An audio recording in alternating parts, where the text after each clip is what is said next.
telepon kami untuk mengupdate cuaca, peristiwa, dan juga komentar tentang vaksin merah putih ya melalui 021 384 4545. Tapi saya ke anggota Komisi 9 DPR RI dulu, Rahmat Handoyo. Pak Rahmat, selamat pagi. Selamat pagi Mas Arif, salam sehat. Salam sehat selalu dan salam tangguh. Waalaikumsalam warahmatullahi wabarakatuh. Kemarin sudah kick off uji klinis vaksin merah putih di RSUD Dr. Sutomo, Surabaya. Iya. Ini kabar baik ya Pak ya, bahwa nanti booster tentu ketersediaan vaksin kita akan luar biasa kalau vaksin merah putih ini sudah bisa produksi gitu. Bagaimana pandangan dari anggota Dewan Pak? Ya, saya kira ini kabar yang sangat mengembirakan yang kita sambut baik, karena kita sudah lama kita tunggu-tunggu terhadap vaksin merah putih ini ya, karena sudah sekian hampir 2 tahun ini baru menginjak tahun kedua ini proses untuk vaksin baru mulai untuk uji klinis. Saya kira suatu hal yang sangat positif, sangat kita tunggu.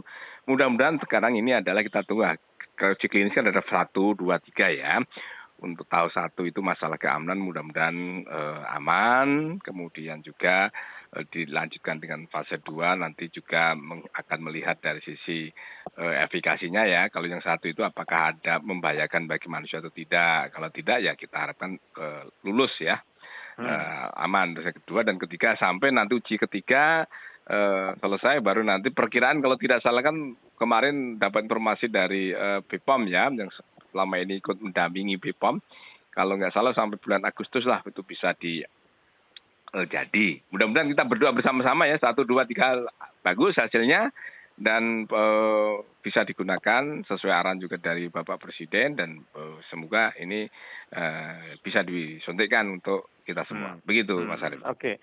Tapi kalau dari Komisi 9 sendiri Pak, apa sih dorongan dan kemudian harapan dari hadirnya vaksin merah putih ini? Ya, saya kira menjadi semangat kita ya bahwa ini adalah 100% murni produk anak bangsa. Karena ini anak bangsa, saya kira ini kita dorong tidak hanya penelitian-penelitian soal vaksin saja, tapi penelitian-penelitian yang lain yang menyangkut masalah hajat kebutuhan hidup masyarakat banyak ya. Nah, saya kira DPR juga mendorong ini untuk yang paling mahal itu kan tidak dari proses penelitiannya, tapi ada uji klinisnya ya. Uji klinisnya biasanya kan mahal, ratusan miliar. Dan ini saya kira pemerintah sudah menyiapkan untuk uji klinis ya untuk 1 maupun 2 dan 3 akan dibiayai oleh negara ya. Memang dalam proses pelaksanaannya nanti akan kerjasama dengan swasta, tapi yang paling mahal uji penemuan vaksin itu kan uji dari sisi pembiayaan. Dan saya kira parlemen mendorong untuk merah putih yang dari UNER maupun kerjasama dengan yang lain untuk uji klinisnya disupport oleh pemerintah dan DPR mendorong dan itu sudah disetujui begitu. Ya, karena nantinya akan ada 7 ya Pak ya, berarti ada 6 lainnya nih selain UNER yang juga siap untuk mengisi vaksin merah putih ini. Betul, ini terus kita tunggu karena apa? Bahwa pandemi belum tahu kapan akan selesai. Apakah hanya selesai untuk booster 3 saja? Bisa jadi loh nanti kemungkinan ada penyuntikan tahun berikutnya karena kita tidak tahu. Mudah-mudahan sampai booster sudah selesai. Mudah-mudahan ya. Saya kira karena kita itu juga banyak bisa berharap, tapi yang menentukan nanti adalah fakta di lapangan, fakta alam ya. Mudah-mudahan ini dengan sampai booster ketiga saja sudah cukup, jadi nanti kemudian tidak perlu ada penyuntikan berikutnya. Tapi kita juga tidak boleh berhenti di sini, tetapi kita terus harus mempersiapkan diri apapun, vaksinnya apapun nanti akan sampai selesai kapan, kita dorong 1, 2, 3 maupun 6 yang lainnya terhadap vaksin merah putih. Yang penting kita sambut baik, kita dorong mudah-mudahan ini menjadi kebanggaan kita bersama dan berhasil begitu, Mas Arif. Iya. Meskipun mungkin capaian vaksinasi di Indonesia itu sudah luar biasa ya di beberapa wilayah. Mungkin hanya sebagian kecil saja yang masih belum optimal. Berarti juga dorongannya untuk digunakan vaksin donasi internasional ini Pak ya? Bahwa tujuan Afrika ini misalnya. Ya, saya kira karena ini adalah bencana kemanusiaan ya, kita tentu berterima kasih kepada pemerintah di saat kita tidak bisa memproduksi atau belum bisa memproduksi terhadap vaksin, tetapi seluruhnya impor, tetapi kita bisa memberikan satu vaksin kepada penduduk Indonesia di atas rata-rata dunia ya, kita pantas bersyukur kepada kita semua ya, karena kita beli semua vaksinnya, tapi kita juga bisa mendapat kepercayaan dari produsen internasional.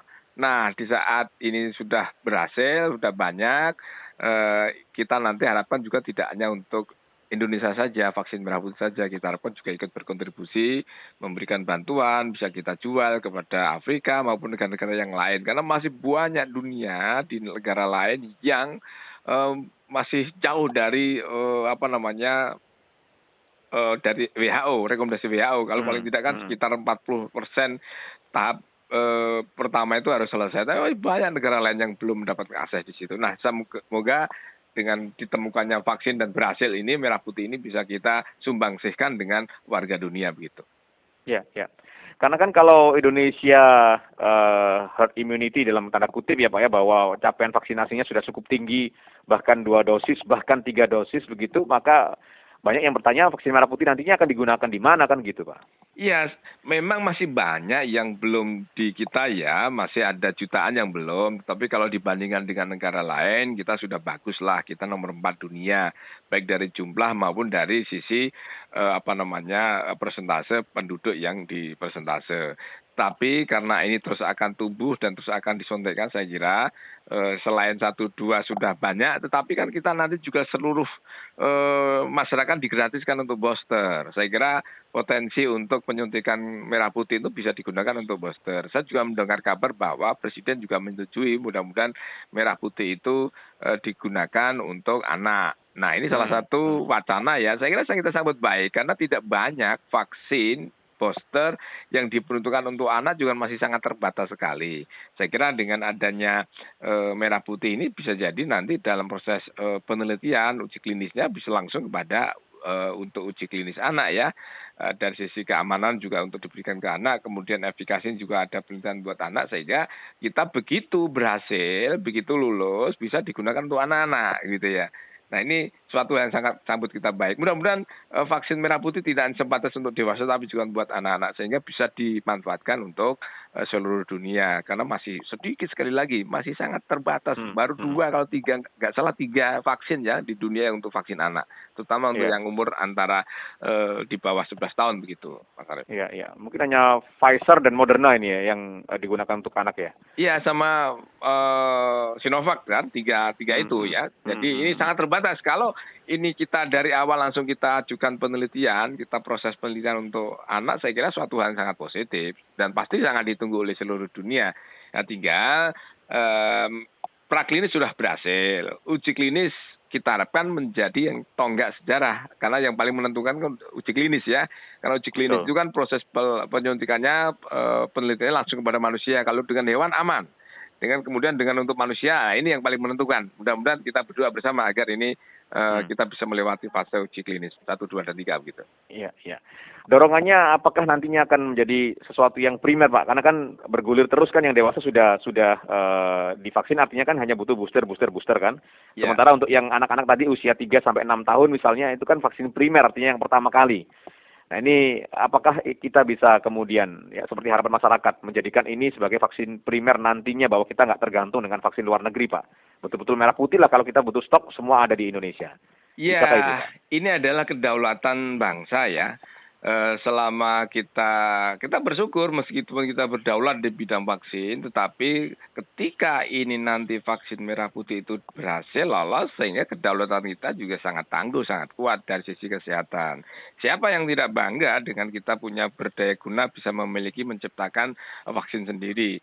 Namun saya kira karena kita masih jauh, vaksin merah putih mungkin barangkali nanti Agustus, saya kira kita optimis yakin ya, itu kita akan mandiri di bidang vaksin ya. Nah, artinya ini menjadi tonggak sejarah. Dengan adanya vaksin merah putih ini, kemudian nanti bisa jadi bencana seperti ini akan terjadi model seperti ini lagi. Berdasarkan 15 tahun lagi ada flu burung, flu babi, sekarang 15 tahun berikutnya ada pandemi seperti ini, bisa jadi sekian tahun saya sudah diingat oleh banyak pihak ya, Pak Rahmat, untuk mempersiapkan diri bangsa kita ini agar dari sisi penelitian vaksin kita harus mempersiapkan, obat-obatan harus mempersiapkan agar kita bisa berdaulat, agar kita tidak tergantung dari negara lain.